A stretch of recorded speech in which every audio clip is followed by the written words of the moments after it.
Morning, everybody, and welcome to What's Happening in Health. So glad you are joining us this Sunday morning. Got a great hour of hope and healing for you, beginning with preventive plastic surgery. We are going to be talking today about what they call the prejuvenation movement. Here to help us do that, we want to welcome Dr. Gina Macarone. She is with Surgeonista Cosmetic Surgery, and she is a surgeon. So tell us just a little bit more about her work. And for months, we've had the privilege of following the cancer journey of Mr. B. He is a cancer survivor who's also an amazing artist. And he is here to help support those who are surviving breast cancer today. So glad to have you in-house. We want to welcome Brent Billingsley, the artist, Danielle Ewing, a survivor, and Danielle's husband, Andre. So glad to have you all here today. But first, there is new research today in the fight against strokes. Dr. Andy Ringer is a neurosurgeon at Mayfield Brain and Spine. He is working on a way to repair the brain even months after a person has a stroke.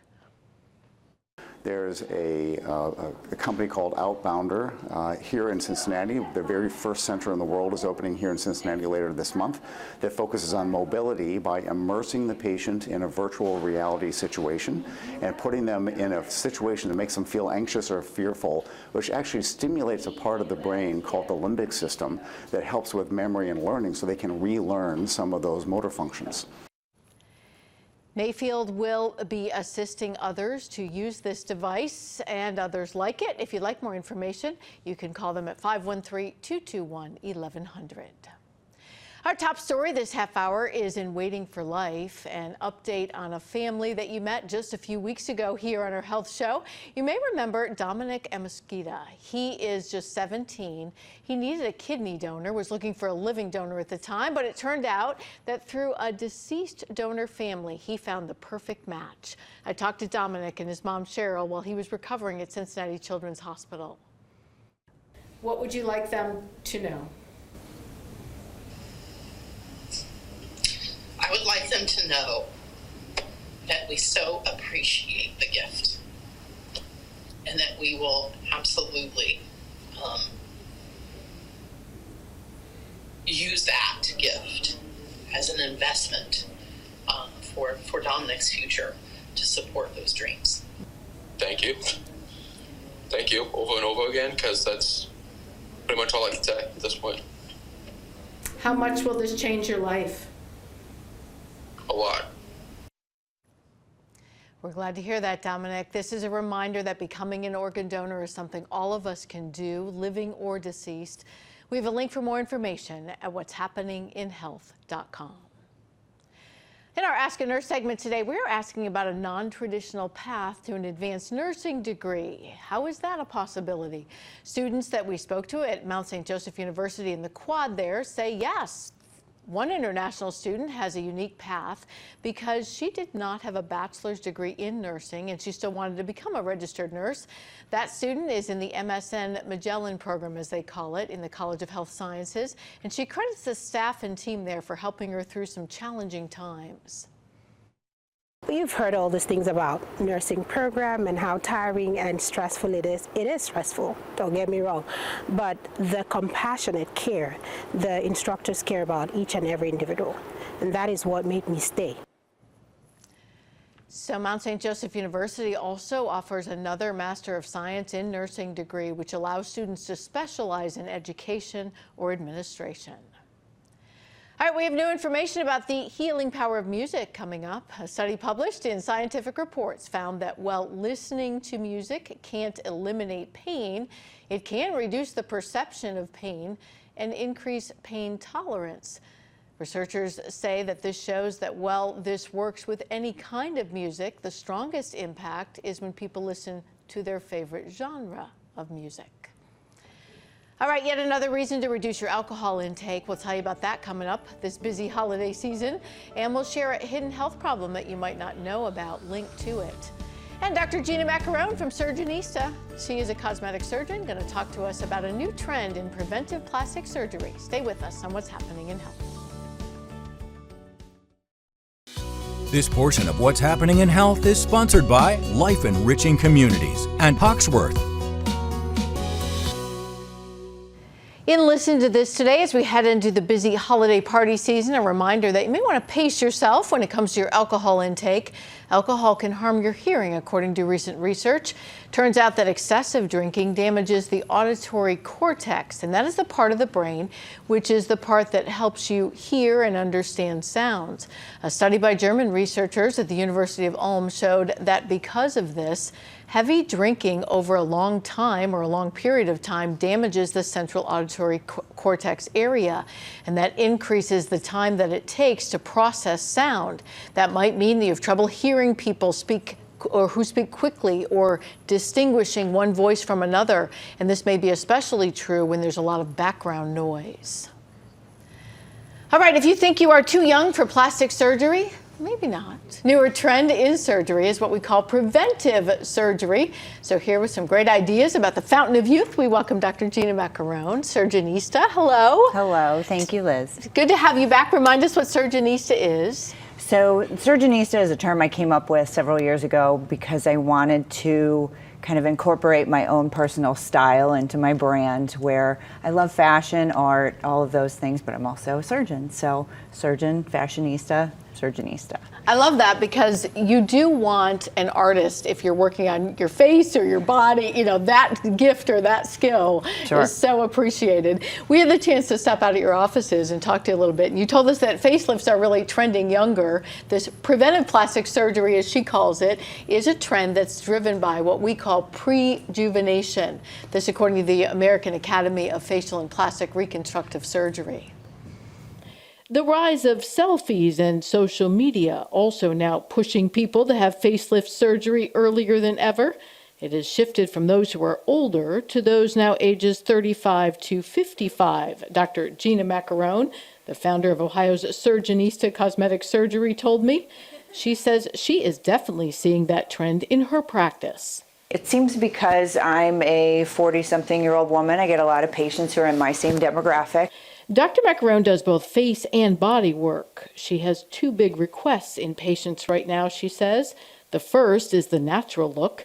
You can see it in these before and after photos of one of her patients. It's done with what's called the deep plane facelift, which means rather than just pulling the top layer of skin tight, if you lift the muscle layer and the skin together, that kind of puts the anatomy back where it used to be when we were younger. The second is preventing future wrinkles and sagging skin to help us stay forever young.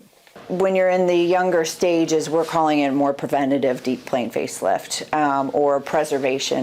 Dr. Macarone says there are advantages to getting the face lifted in your 40s or 50s. Because their tissues are better, and you can get maybe 10 to 15 years from that facelift. We're just kind of maintaining where we are and having that last as long as possible. So, of course, we wanted to explore that a little bit more. What the whole preventive idea, didn't that start like with preventive Botox and things like that? Yes, injectables kind of started the trend, and they've become very popular, obviously, over the past several years. And so many of the surgeons in my field were trying to find ways to maintain results at an earlier stage so that there's not such a drastic difference between before and after, where people can feel more like themselves for a longer period of time. So does it last longer if you are using the youthful face, or are we sort of still finding that out? I have to hedge a little bit as a surgeon and say everybody's results are individualized, but the principle is that if you're starting with tissues that have more elasticity, which is the ability of skin to bounce back and muscles to bounce back, if you start at a sooner stage, then that result should maintain a little bit longer. So like I was saying, you can often get 15 years even plus out of a facelift if you're starting with a better surface. And I think the more important thing on that is you don't get the look that we see that, you know, because you're not pulling up so much, right? Right. The analogy I use is it's kind of like the old facelifts were making the bed without tightening the sheets. So if you just pull a comforter tight over sheets that are bunched up, it doesn't look natural or pleasing. If you're pulling all of the layers together to tighten them as one unit, it looks much more natural and restorative than what we had been doing, decades ago. So is there a difference in technique that you lift both together? Yes. So originally, when you would perform a facelift undermining the skin only, that ages the skin. By leaving the skin attached to the muscles in the face, we instead get underneath the muscles in the deeper layer and pull the muscles with the skin together. So it's so interesting to hear that because it sounds so logical now. Sure. But I'm sure when we started doing it, it wasn't. All right, let's talk a little bit about your body work too, because you, I know, do things with breast implants, and we sort of talked about the trends in these. It used to be that larger breasts were in, and then you see that kind of shift. So what is sort of the ask or the request now? I have a lot of patients who are wanting more natural looking results where I think the term that is around social media is ballerina appearance. So, smaller, but just a little boosted or a little bit more enhanced. Whereas there's still patients who are coming in who want a more dramatic result, but it seems like the majority of patients who are coming in want something that fits their frame and that looks natural. Is that an easier ask? Sometimes yes, sometimes no. It kind of depends on the patient's anatomy, and everyone is so different, and that's the coolest part of my job, is that each person who comes through the door is a completely unique person and has different anatomy, and I get to do something different every day. Yeah. And I guess I would be amiss if I just didn't ask about being a woman and being a surgeon in this field. You mentioned people sort of come to you because but especially sort of with breast enhancement and things like that, is it kind of a comfort level of you talking people through, the good choices and whatnot? Certainly. It just seems like women are more at ease when they come in. No one wants to come into an office and take your clothes off and have your picture taken. It's sounds kind of creepy, but I try to make them feel at ease. Chat with them for a while at the beginning of the consultation, and then we get into what can we do for them individually. And a lot of them even say, like, look, thank you for making this so comfortable for me. This is a hard thing to do. I love that some of the stigma around this is gone. Women are much more likely to talk about it, things like that. What, I guess in conclusion, what is the thing you feel like you find yourself sharing a lot that you want us most to know? I think that it's great that trend has come about. I think it's related to the internet and social media. Patients are educating themselves. There's a lot of Facebook groups. There's a lot of social media forums where patients get together and kind of exchange stories. And I think that's really great because it makes women who oftentimes are always doing something for other people do something nice for themselves and not feeling so guilty about it because, oh, hey, my friend had an operation and her confidence looks great. And I think it's a great trend. No judgment whether you decide to partake or whether you don't. Right. I do think the no judgment zone is a great place to be for that, but I'm glad that at least we're talking about it. Sure. Well, thank you for what you do. It's been a privilege to follow some of your work, and we look forward to showing off more of your befores and afters because that's some beautiful work. Thank you, Liz. Yeah, thanks for being here today. All right, we have a link to Gina's practice if you'd like to find her. Your newer office is in Cheviot. And she's got a couple locations she works out of, so good to have you here. Thank you, Liz. All right, saving a life when someone is choking. We're going to tell you about some new guidelines released on guidance and how to give a person emergency help. Plus, supporting breast cancer awareness. Look who's in the house, Brett Billingsley, and he brought friends. Danielle Ewing, a survivor. Her husband, Andre, is with us. We hope that you'll stay with us to hear their stories. Coming right up. This portion of What's Happening in Health is sponsored by Miami University, the Vein Center of Cincinnati, and Lindner Center of Hope. In Healthy Innovations today, the American Heart Association has updated its CPR guidelines. The biggest change is guidance on helping kids and adults who are choking but conscious. It is now recommended that the patient receive alternating 5 back blows followed by 5 abdominal thrusts until the object is expelled or the person becomes unresponsive, which means you need to call 911. One of the also recommended changes right now is more support for CPR training. Once somebody suddenly collapses for no apparent reason, call 911, push hard and fast. Even if you don't know what you're doing, then the responder on the phone, that dispatcher, will help you walk through this so that you can save this person's life. The updated guidelines say that CPR can effectively be taught to children ages 12 and older. They also include a new set of rules for treating people with suspected opioid overdose.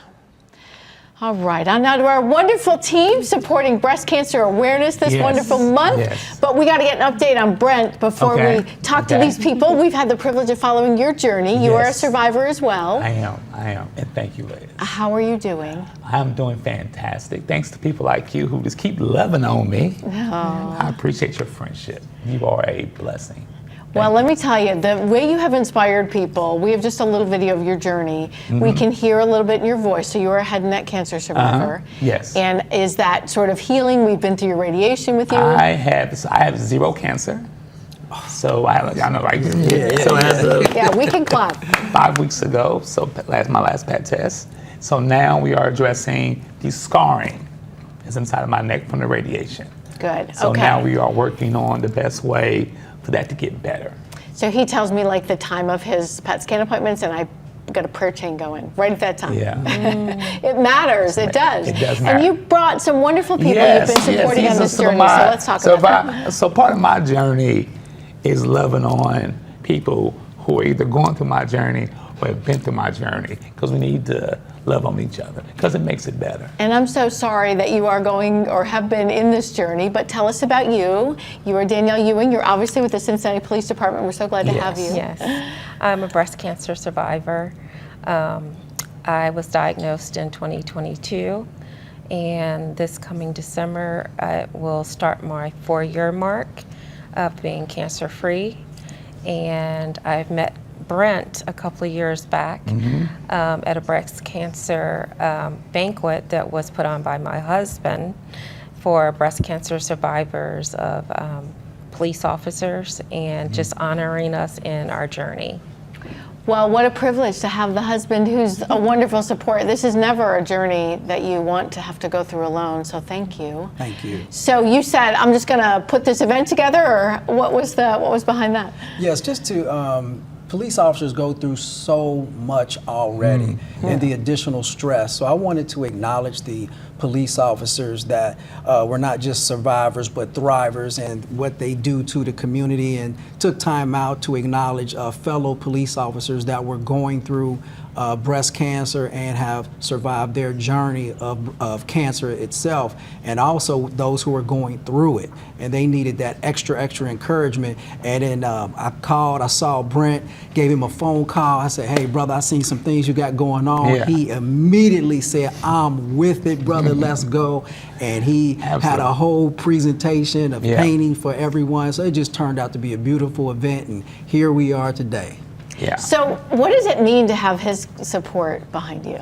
The world. It means the world, because there were moments when I just felt like I just didn't know what I would do if I didn't have anyone, and just having my husband there to support me and lift me up, or just to have that smile on the days when they weren't so great. Yeah, boy, that's really true.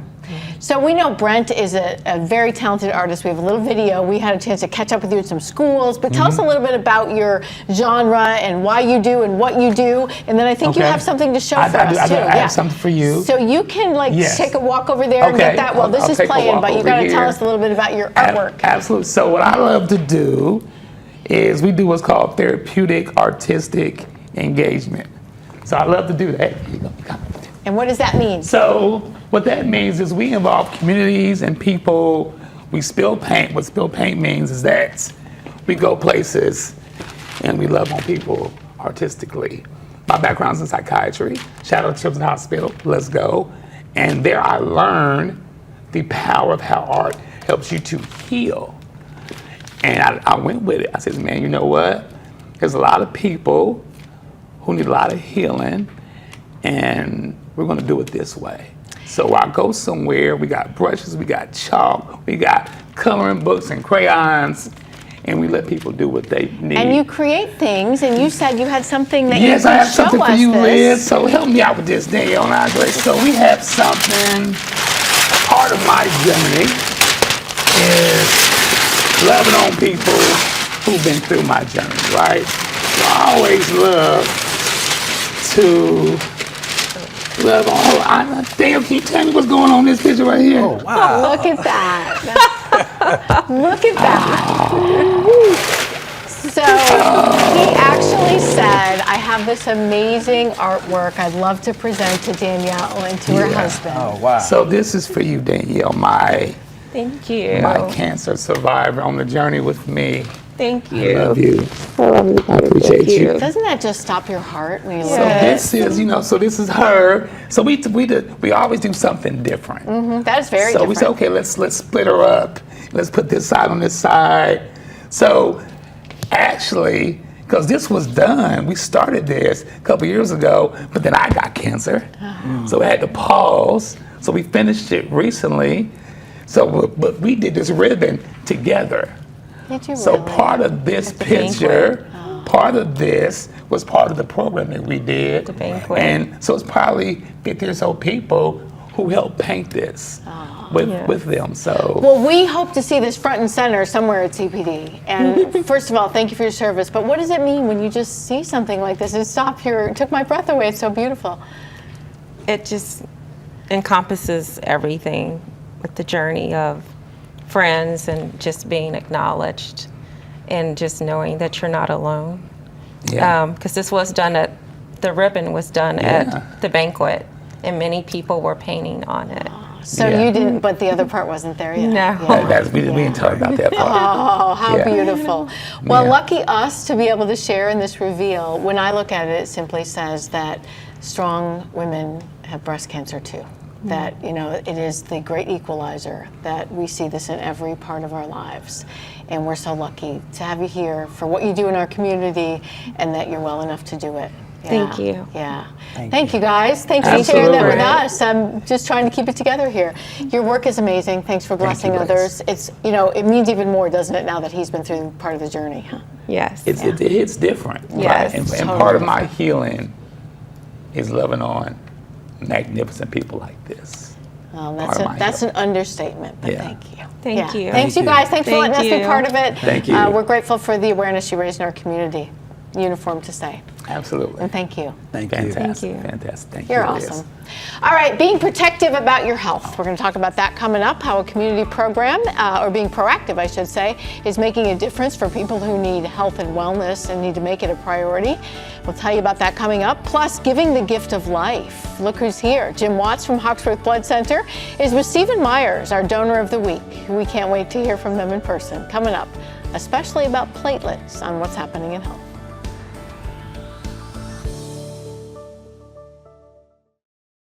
This portion of What's Happening in Health is sponsored by Network for Hope and William E. Hesch Law.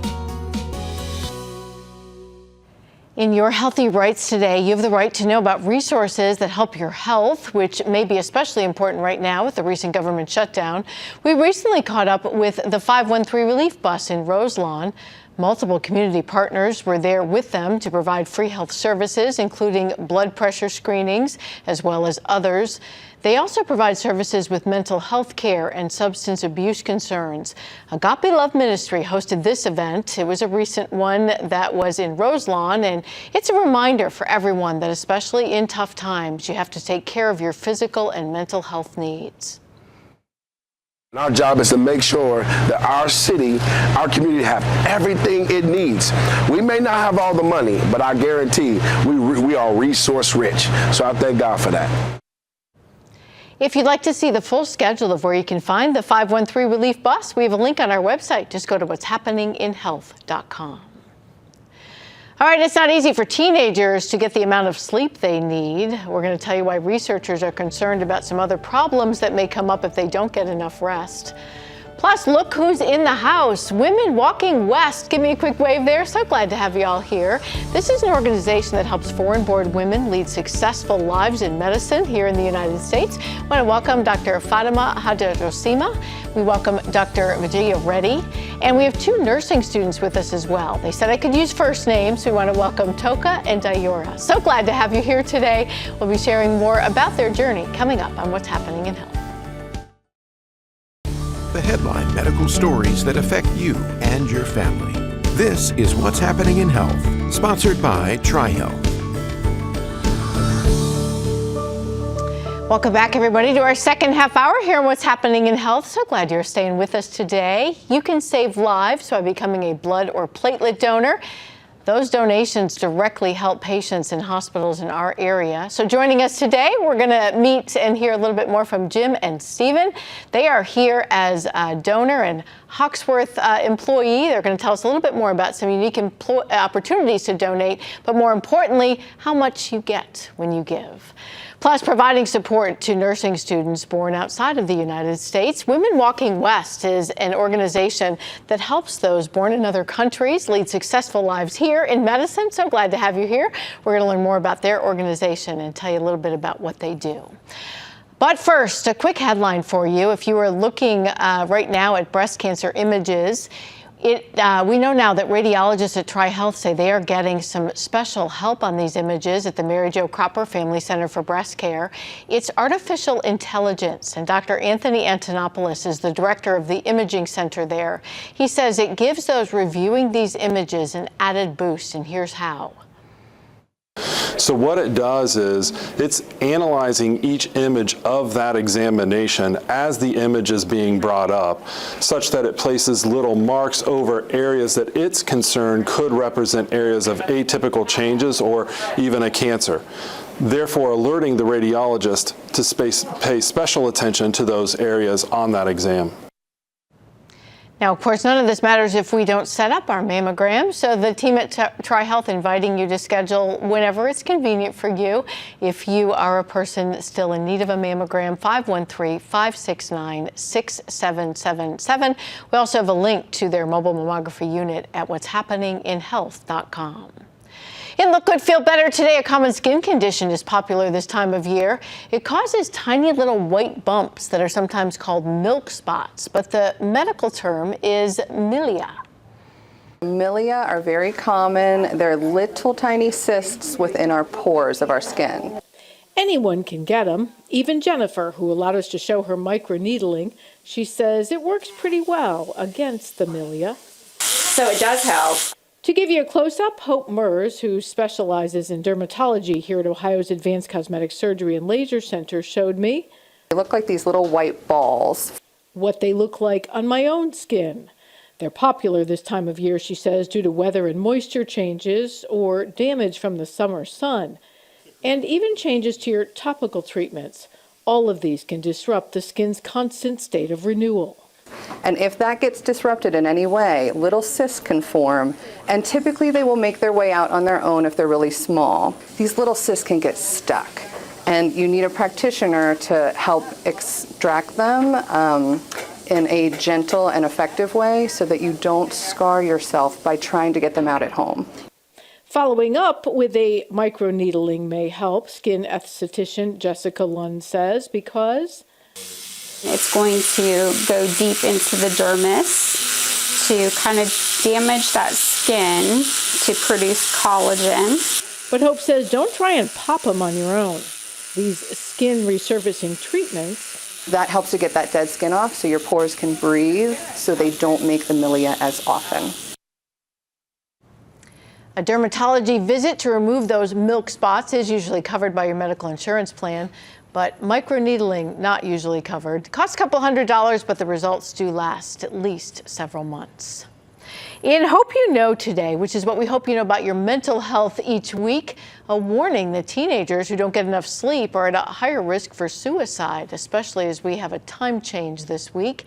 New research from the University of Warwick finds that teens who reported suicide attempts at age 17 were more likely to have missed out on sleep on school nights at the age of 14. Researchers say it's likely that not enough sleep just harms your cognitive functioning and your decision making.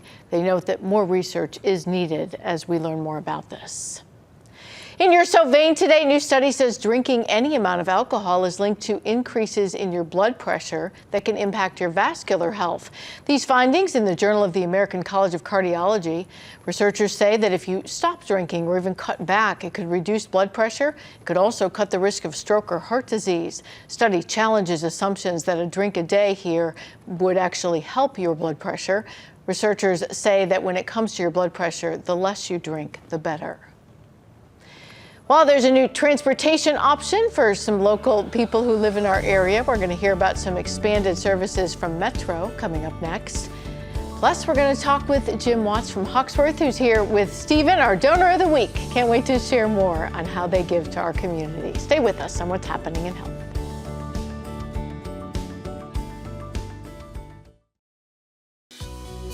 This portion of What's Happening in Health is sponsored by Metro.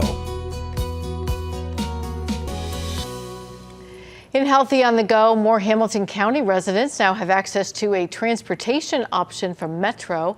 Metro now offers rides to people who book by phone or through an app in a limited area.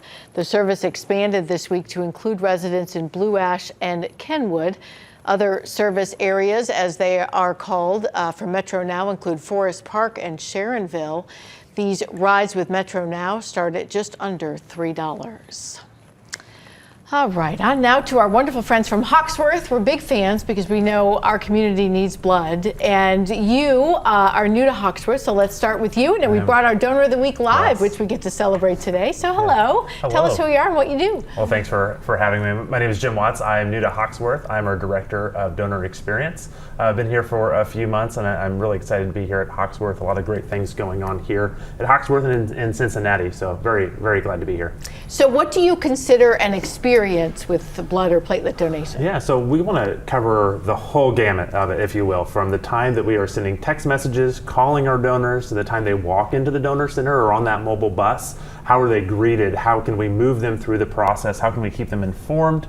Make sure that we have smiles on our face. Of course, thanking our donors getting snacks, and then our follow-up thank you as well. So that whole process, we want to make sure that it's rewarding for our donors because they, and folks like Steve, right? They make our mission possible. Yeah. So I know one of those experiences coming up, the cyclones. We're going to talk about that in just a minute. But we got to meet our wonderful donor. Hello. Yes. Hello.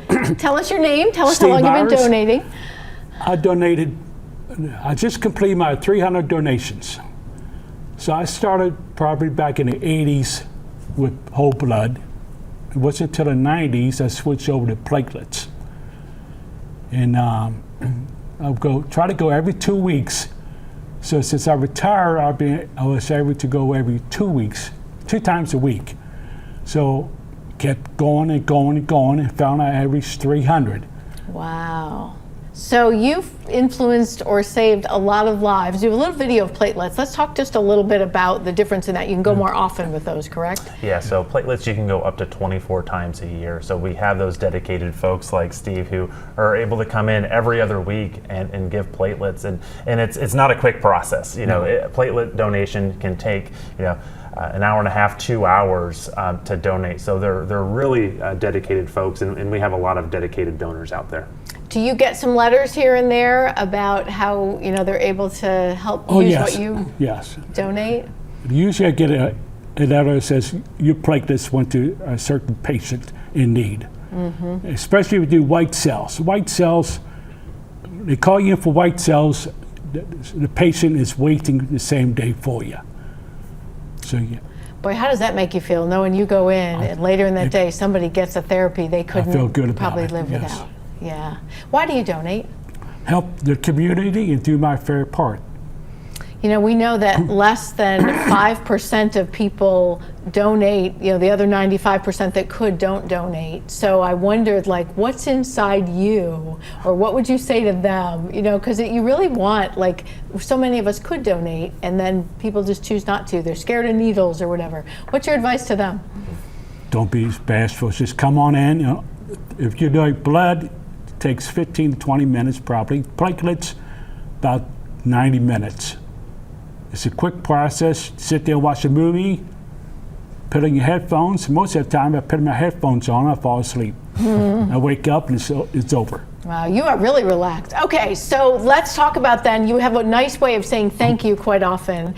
And most recently you have something called Pucks for Platelets. Is that how it works? Yeah, so let's talk a little bit about that. Pucks for Platelets going on now. So our donors, platelet donors donate 4 times in October, November, and December. Then they will get the opportunity to come with a guest to a Cyclones game. They donate 5 times or more, than some added opportunities there for our donors. So we have a little information about the Pucks for Platelets, and I know you have a drive coming up there as well. So, you know, our program airs on Sunday, so we have to kind of point people the next day to Monday. Yes. So tell me about that drive. So yeah, we have a drive Monday, so tomorrow at Heritage Center at the arena. Right now we actually have a pretty full schedule, so which is great. A lot of things, and we have some promotional items, of course, right, that we're giving away. So all of November, any donors who come into our donor centers or our mobiles will get this Cyclones hoodie. But we have a few other promotions going on throughout the month. So November 10th and 11th, our donors who come in, as a thank you in general to veterans, but open to all donors, you'll get a ticket for yourself and a guest to come to a Cyclones game. So we're excited about that as well. We love the way you honor those who serve. Okay, want to give you the final word.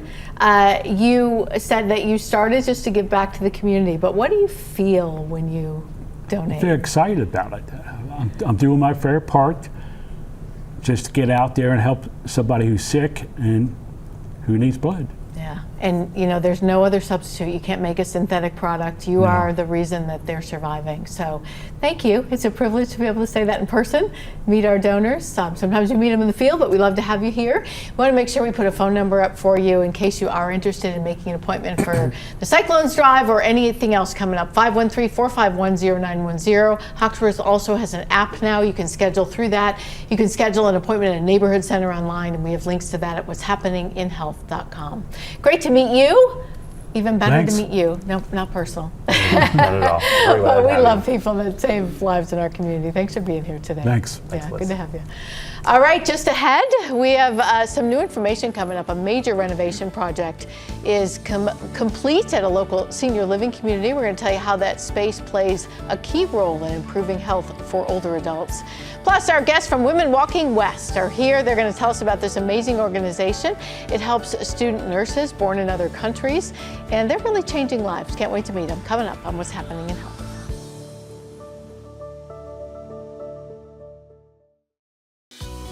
This portion of What's Happening in Health is sponsored by Northern Kentucky Audiology. Welcome back, everybody. We are talking to a wonderful group here today called Women Walking West. They are an organization that helps women with education and medicine when they come to the United States, and they have a gala coming up we're going to be talking about because you do all this at no cost to these wonderful women. So let's start with you. Tell us who you are and what you do. Thank you, Liz, for having us on your show. I'm Fatima Haji Hosseini, and I'm actually the Chief of Operations and Development at Women Walking West, and we're a nonprofit organization located in Mason, Ohio, and we help foreign-born women who come to the U.S. who either want to continue their education or start their education with mentorship, financial assistance, and specialized programming. And to date, since we're celebrating our 10th year anniversary, so we're 10 years old, and we've helped about 300 women from 61 different countries. Wow, how do you feel about that? Excited, but there's so much more to do. So I'm excited for the next 10 years. Oh, good for you. Yeah.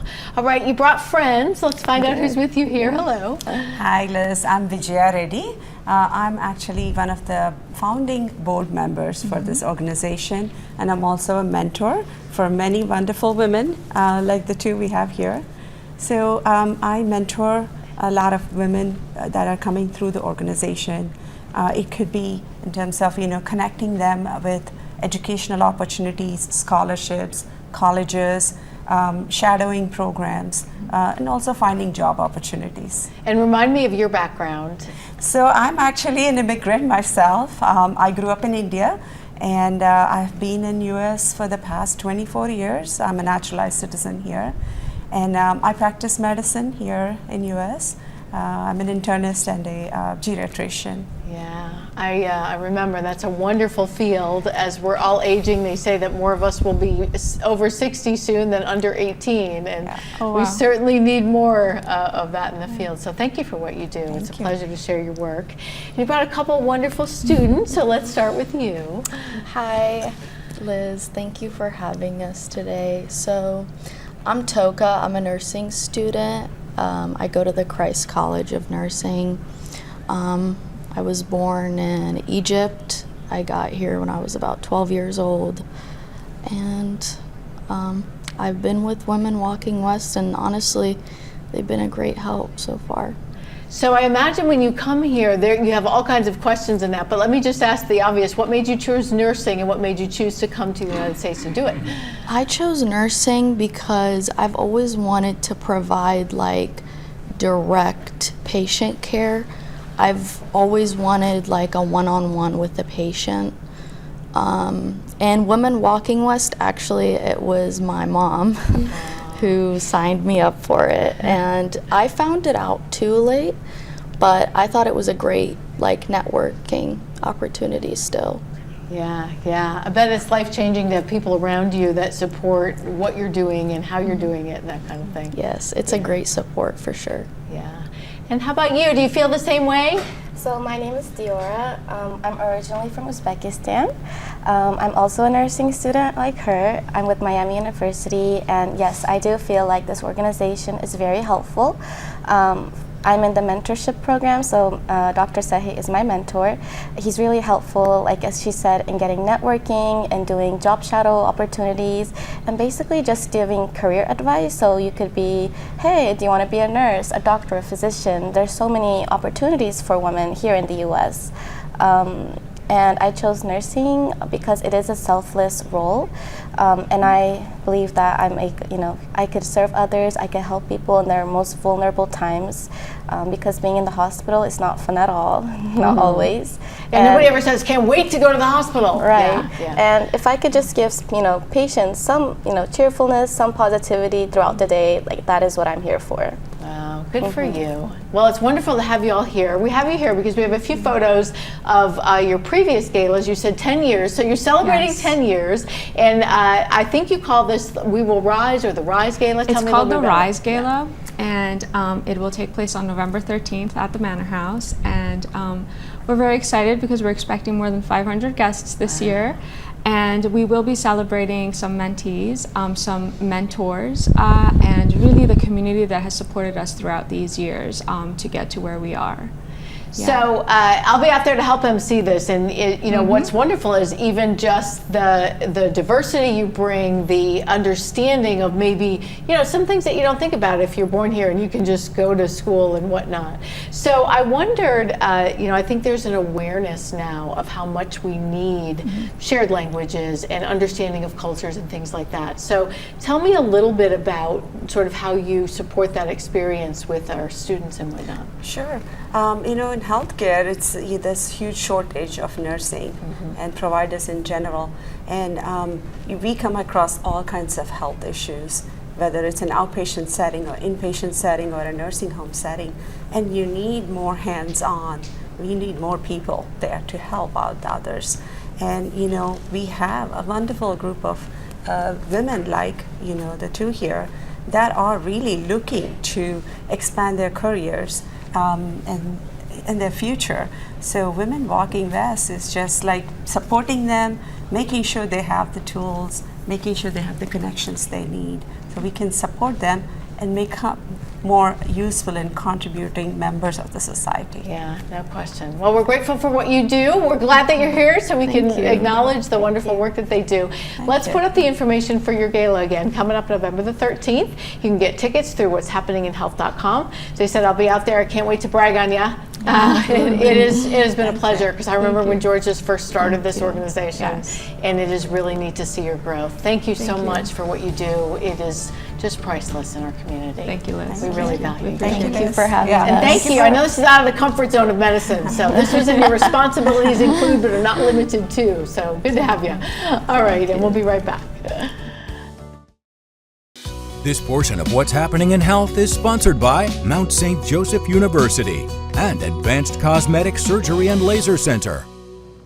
Want to leave you with aging gracefully today. A major renovation project is now complete that will have an impact on area seniors. We got a sneak peek at the changes at the Greeno building at Twin Towers. That's a senior living campus in College Hill. The building has more than 60 renovated apartments for residents in assisted living. It's a $50 million renovation project that includes a new dining area and other renovations to larger gathering spaces. That's an area where people can socialize, have group and club meetings, they can play games. We do gather for all kinds of events and enjoy each other's company, and it keeps our minds active, interchanging with each other ideas and interests and opinions. All right, for more information, if you'd like to find out about life-changing or life-enriching communities, 877-532-1899. All right, we're back same time next week. Hope you will be too. Until then, everybody, stay well and stay tuned.